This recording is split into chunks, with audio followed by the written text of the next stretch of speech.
I'm Zoya Ghamari. I am the founder of Zoya Salon. We started quite a few years ago under a different company, different name, and we have came a long ways. We started as Divine Touch Hair Studio. I started a different company as Fuse Salon, and as of 2 years ago, we rebranded under Zoya Salon. I was definitely an accident hairdresser. So I know a lot of people or a lot of hairstylists who I ask, say, how did you get started? They say, oh, I played with my Barbie, I did my Barbie's hair, I did my sister's hair. That was not the case for me. I was very determined that I wanted to move to the United States as of a very young age. And originally that was a suggestion of a friend that wanted to go to hair school. Yep. I never thought that was going to be my thing. I was always very good in math, chemistry, physics, and I definitely was a tomboy, as I say. But I needed to make a living, and I was trying to figure out a way to figure out how to start and how to, in a way, support myself. So I started beauty school at the age of 16. I was already graduated from high school at that point, and I started college, but I knew school wasn't really my thing. Even though I was good at it, I didn't have the love for it, and it was not, I didn't think that was my thing. So I came across that, and I started kind of trying out several things, and I went to beauty school, and that was difficult. That was very difficult for me, and I can say probably the reason I stuck with it, or I went along with the situation, was because it was a challenge. And it's a long story on that, but that's how I began my career. In a way, I had to find a way to make a living, and because of the fact that I'm so different, I felt like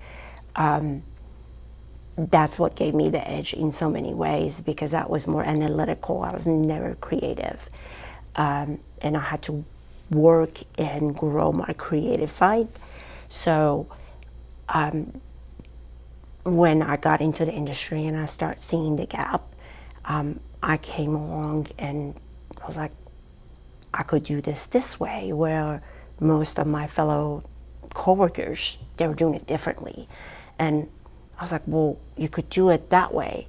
And that's how originally I got into this. And I was like, you could change this, because there were a lot of more talented people that I've ever known or I knew they were not making it originally in the industry. So I think the very first thing for me was, I was like, you could elevate this industry, you could elevate the people, or you could make it different than what it appears to public.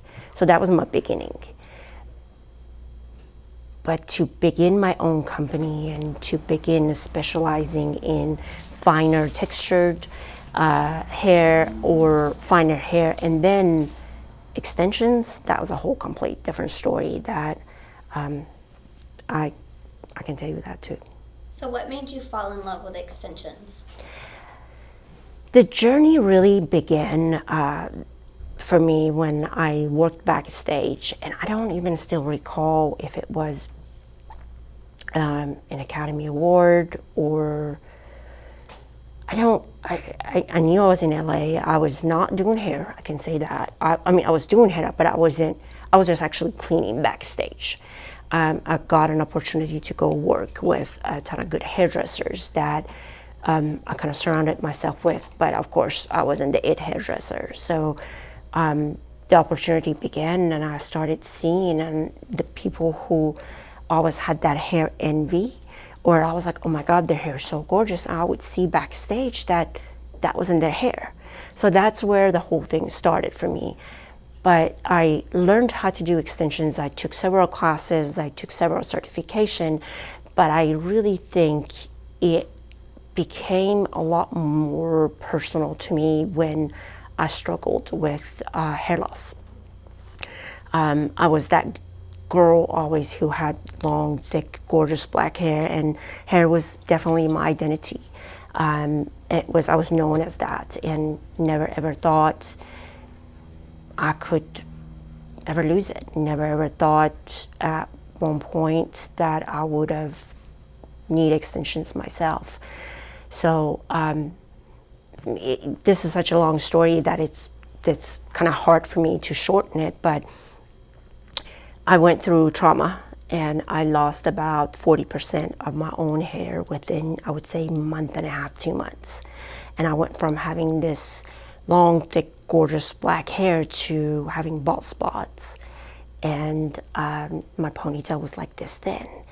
And now I'm facing the same issues that my clients were dealing or facing with.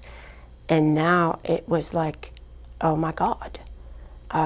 It became a lot more important to me at that time. And when I realized that it is not just a matter of vanity, it's not just because I want long hair or because I want thick hair. It was such a confidence shock for my own self that it became a lot more important, and I started taking this route a lot more seriously. So I can kind of sum it up to this, and when I became one of my own clients in a way, and I saw the huge gap between what was available and what was known to public, and what was what you had accessible resources to, and then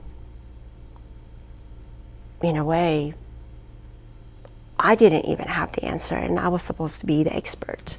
So I became one of my own clients, and I had to figure that out.